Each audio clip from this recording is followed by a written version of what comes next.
అవ్వనాయనల ఆస్తుల్నే వాట కాదు, రాజకీయంలో కూడా వాట అడుగుతున్నారు ఇప్పుడు చాలా మంది బిడ్డలు. అట్లా ఆంధ్రాల షర్మిలక్క, తెలంగాణల కవితక్క, అటు బీహార్లా తేజస్వి యాదవ్ అన్నోళ్ళ చెల్లె రోహిణి అక్క. ఇక ఈ ముగ్గురిది ఒకటే కదా. ఇక వాళ్ళ రాజకీయ ముచ్చట్లు ఎట్లెట్లా నడుస్తున్నాయో ఓ నజరేసొద్దాం పాన్లి. చెల్లెండ్లు చేయంగా అన్నలకు కంటి మీద కునుకు పడతలేదు పో. తెలంగాణలో కవితక్క, ఆంధ్రాల షర్మిలక్క, బీహార్ల రోహిణక్క. కవితక్కతోని రామన్నకు రభసైతుంటే షర్మిలక్కతోని జగనన్నకు జగడం నడుస్తున్నది. తేజస్వి యాదవ్ అన్నకు రోహిణక్కతోని అస్సలు పోసుకట్లేదు.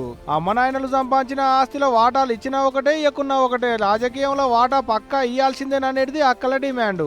అన్నతోని అయ్యాక పార్టీలకేంచే కాదు, రాష్ట్రంలోకేంచి కూడా బయటకు వచ్చి తెలంగాణలో పార్టీ పెట్టింది షర్మిలక్క.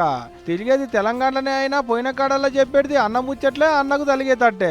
పార్టీ పెట్టి తెలంగాణ పాదయాత్ర చేసింది కూడా షర్మిలక్క. ఆఖరికి పార్టీని షెయి పార్టీలో కలిపి ఆంధ్రాకు పోయి షెయి పార్టీకి పెబ్బయి అలా అన్నకు కాళ్ళల్లో కట్టెబెట్టినట్టే తయారైతుంది ఇప్పుడు. పోయిన పార్టీ ఓట్లలో జగనన్న పార్టీ ఓడిపోయేందుకు కారణం కూడా అక్కే అనేది అక్కడోళ్ళు అనుకుంటున్న మాట.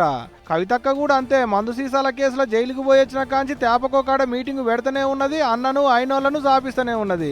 పార్టీలకేంచే కాదు, ఇంట్లోకేంచి కూడా బయటకు వచ్చింది కవితక్క. తేపకోపాలి కారు పార్టీ వాళ్ళకు సూటి పెడతానే ఉన్నది. పాత ముచ్చట్లన్నీ దోడతానే ఉన్నది పడిపడనోళ్ళ కంటే ఎక్కువ. మొన్న జూబ్లీ హిల్స్ లో కారు పార్టీ అభ్యర్థి ఓడిపోయేందుకు కూడా వాళ్ళ అన్న రావన్నే కారణం అన్నట్టు బాజాబ్తా చెప్పింది మైకుల ముంగట. బీహార్ లో కూడా ఇదే కథ. ఆర్జేడీ పార్టీ పెబ్బ లాలూ సారు బిడ్డ రోహిణితోని తేజస్వి యాదవ్ కూడా ఇదే నెత్తి నొప్పి. మొన్న అయిన ఓట్లలో పార్టీ ఓడిపోవడే ఆలస్యం, పార్టీని ఇంటిని ఇడిచిపెట్టిపోతున్నానని బాగా జాబితా రాసుకొచ్చింది ట్విట్టర్ గుట్లే. అలా నాయనకు కిడ్నీ ఖరాబ్ అయితే అక్కే ఓ కిడ్నీని దానం చేసింది అనేది ముచ్చట ఎరుకున్నదే కదా. ఇక అట్లా డబ్బుల కొరకు పార్టీల టికెట్ కొరకే కిడ్నీ ఇచ్చిందని అంటున్నాట.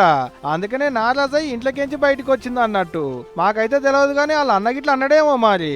ఇంకేముంది, చెల్లెలు చేయంగా అన్నలకు నెత్తి నొప్పి మోపైంది అనుకుంటే సోషల్ మీడియాలో పోస్టులు ఒక తిప్పుడు కాదు నెట్ అన్నలు.